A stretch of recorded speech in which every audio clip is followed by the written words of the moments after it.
So Kelly, what did the bank tell you? How much money you got put into the house? When are you getting your disbursement? Did you expect all of this digging up for the electricals? What did the valuer have to say? Where is your roofing material? If you knew then what you knew now, what would you do differently? Oh, we have a serious show for you all today. A very serious show. So serious, I think I might need to sit down. But I'm answering all your questions. I am keeping this process transparent because, as I said, we can learn together. But before we get to that, let's go and pick up some material. I'm Kelly Johnnerly, slightly out of my depth, learning that money doesn't grow on trees, but scared money don't make no money. This is Bajan Renovation.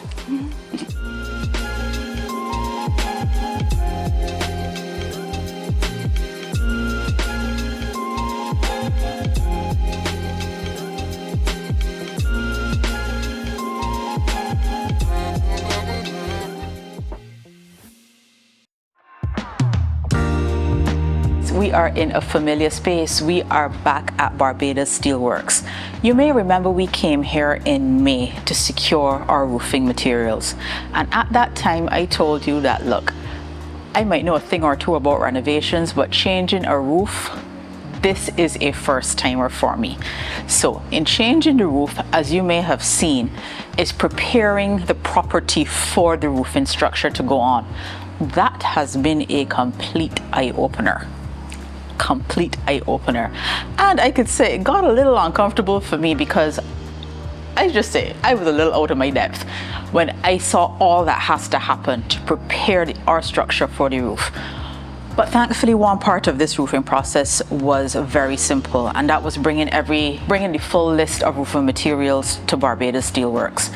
They had everything that we needed in one place, and the process of getting it was actually very easy.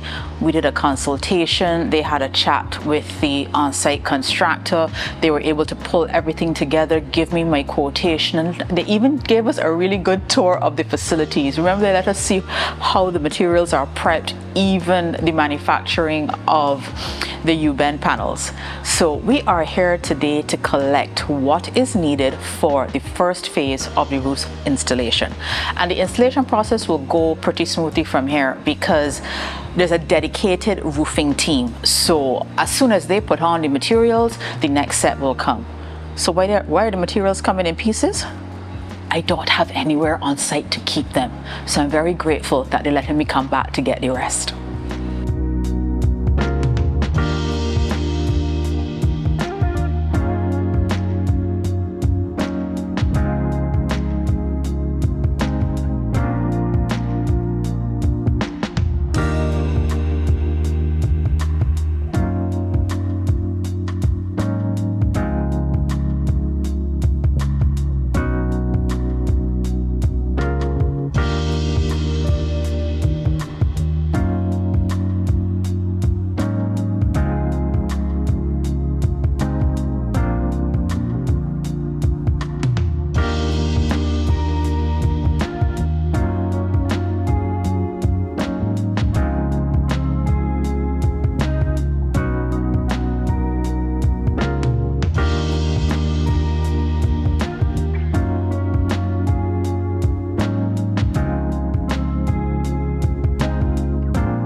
So just know the conversation is so serious that I had to sit down and get a pen and paper, make some notes so I did not miss any details. And it's not a doom and gloom conversation, but I'll definitely say quite a bit has happened behind the scenes. So the last time we were here, I was here actually with Jimmy, and I showed you that we begun the electrical process. Since then, I can tell you that all the conduits are in, not just in the walls, but they also run through the floor, which means we've also been digging up the tiles. Someone asked me if I expected there to be so much digging up to put in the electricals. To be honest, I didn't know what to expect because we're now at a stage of the renovation where I have never seen up close this kind of work, or at least not a renovation that is being done to this extent. So trust me, we are seeing this at the same time. But yes, when I saw the digging up of the ground. I was like, oh my goodness, will this digging ever stop? But the electricals are in, all the floors are dug up. The ring beam is also on the roof. I mean, you guys have heard for quite a while that we were raising the roof. It's raised, the ring beam is up, and the materials for the roofing are on site. So that is some good news.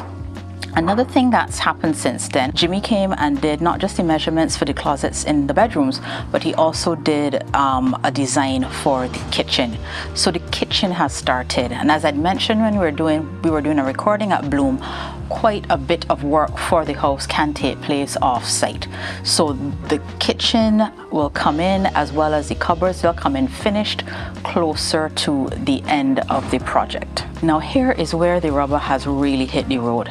I also mentioned in that last recording that we did that we were getting a valuation done. This is a requirement of the bank to fulfill the next step of a disbursement. When the valuer came, that was my first, I guess you could say, alert that I may have a challenge. So let me just give you some insights. I would have shared that the funds granted from the bank for the renovation was $90,000, and everyone said from the beginning, based on what the work I was doing, 90,000 wouldn't cover it, and I was pretty comfortable that it wouldn't cover it. But here is where the challenge came. Normally when you say you're going to put $90,000 into a property, what you expect to see is an improvement in the property of $90,000. You know, so it's like if I say I go in and buy 90,000 of something that costs $1, you expect to see 90,000 of the thing. The demolition does not improve the value of the property, because even if I didn't like the kitchen or the bathroom or the closets, there was a kitchen, there was a bathroom, and there was closets. So the money that I took to do the demolition does not improve the property.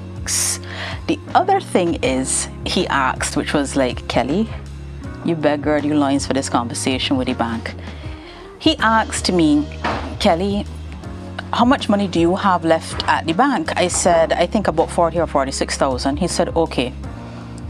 He said, I just giving you a heads up. The bank is going to likely require you to make your investment in the property before they make their investment in the property. And to be honest, up to that point, and yeah, you might laugh at me, but I just thought I was smarter than the bank. Up to that point, I had said, nah, I can use their money, and then, you know, when my other projects are continuing and doing well, I will then finish off the house, you know, do the little niceties. It does not work like that with a reno. Okay, so I got the valuation done, and thankfully, the valuation was at least able to demonstrate to the bank how the monies that I got from them, were used in the house.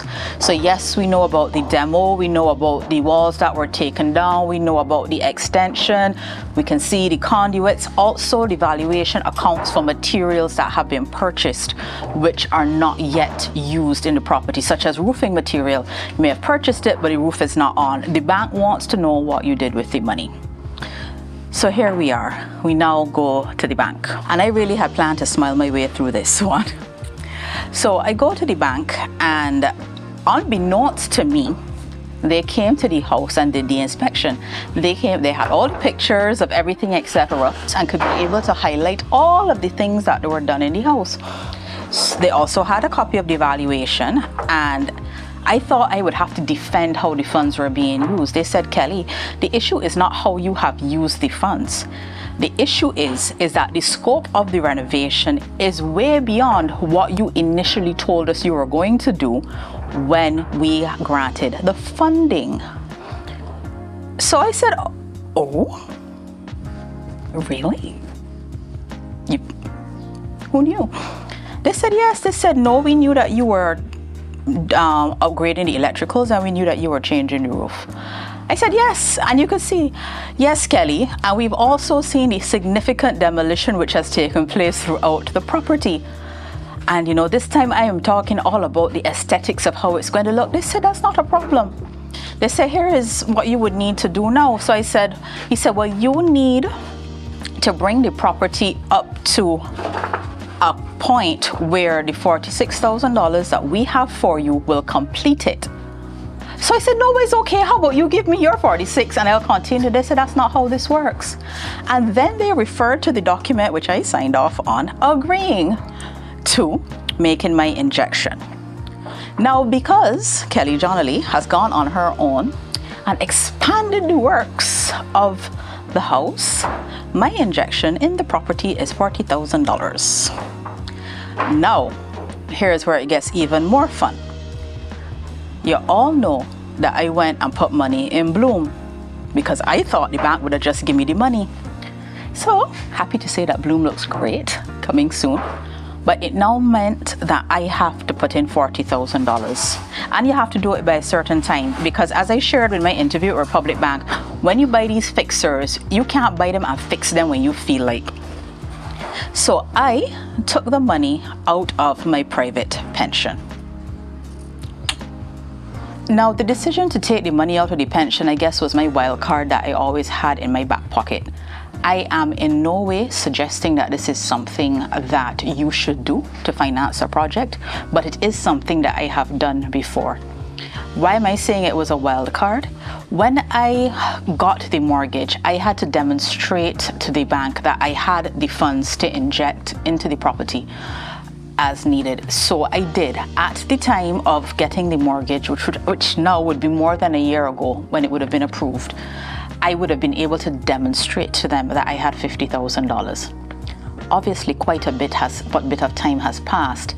And as my valuer told me, he said, Kelly, you are very fortunate that the bank did not require you to invest your funds first, because that is usually what happens. I'm not sure how come that the bank didn't ask me, but one thing I do know is that everybody's financial journey is different. The point is, they took at face value that the funds will be there, and it is for me now to honor the fact that I need to present the money that I said was there. And no one held a gun to my head or anything like that, but it is now my part. Now, the decision for me to take the funds out of my pension, to be honest, it was not a hard decision. And yes, I do know that when you surrender a pension, you lose 25%, but the truth is I'm more interested in the 75%. My position is this: it might be considered an investor's position, and as again, I'm not encouraging you to do this, but money now is more valuable than money later. Me using that money is going to yield a better return for me than leaving it there. That pension will not be available to me until I am in my 60s. This property is going to be available to me this year. As far as my portfolio looks, yes, I do have other investments. I do have 3 annuities, which means that I will have money available to me at, I guess you could say, later milestones. I believe the first one, annuity, matures when I'm 50, another one when I'm 60, and I can't remember when the third is. So the decision to use the funds now for this project is fine. I also believe, and I've learned this over time, once my basic needs are met and I've met my responsibilities, any additional money that I have is to make money. So while I am in what I call a spending season in terms of investing in Bloom, investing in my business and stuff like that, and I feel like I have spent a wash of money, I really do have to try and keep my mind on the fact that, okay, Kelly, you have made sound enough decisions with the information you have at the time with what you were working with. Now, again, this is not financial advice. I am just sharing, just for completeness and transparency. I mean, you guys have been rallying with me from the beginning, why I made this particular decision. Also, I know everybody's on a different budget, and I did not want to create the illusion of, oh, I just had $40,000 to put into a restaurant, and oh, I'm just going to go and put another $50,000 into a house. No, I took that decision to take money out of my pension, not just for the house, but also so that I have working capital for my business. And my business is not just Bloom, because one thing I do know is that in a previous life, I ran into a lot of trouble moving money from one business to another. Because yes, I could say that, you know, when Bloom is up and running, I'm going to take money out of Bloom and put it into the house, but I have seen how that created a problem for me before. A business needs to have working capital, and I need to invest my money in this project because I do not want to borrow anymore. At the end of the day, the cost of borrowing is going to be too high because it would have been a short-term loan. It is cheaper for me to forego any percentages and put the money here. I'm sleeping very comfortably at night with the decision, and things are now going to move pretty quickly. The bank requires me to get the property to what you call airtight, meaning it's sealed up. And I'm pretty comfortable that we have a good schedule in place for that to happen. I know it does not look great, but I am not worried. We are moving ahead. So this, guys, is what is a big difference, I would say, or should I say what I have really learned about these renovations. I've never had to have a renovation budget before or a bank involved to this extent, but something to be mindful of. If you have to make a disbursement, you need to be mindful of the timing of the disbursement and what are the requirements of the disbursement and what you are required to do. Because it's hard to sit down and watch money in your account for a long time, clearly, because I went and spend it on a restaurant. But the bank will remind you of your commitments, and if you are operating with integrity and want to maintain your relationship with the bank, you're going to have to fulfill them. So you guys are now up to date on the financial status of this project, and do not feel for me. Nobody ain't sent me to buy this house, and nobody ain't sent me to take the money out my pension. This is all par for the course, and it's just, I tell somebody you gotta spend money to make money. Scared money don't make no money here. Not financial advice, but I'm okay with it. So, on a positive note, Bloom Bistro looks beautiful. I'm not showing it to you yet because Chef Greg is going in to do his stuff first, but it looks gorgeous. And I'm going to Dwellings Design Studio to get my pretty furniture. Okay, so every cloud has a silver lining. We press on and we press on together. I'm Kelly Johnley, and this is Bajan Renovation.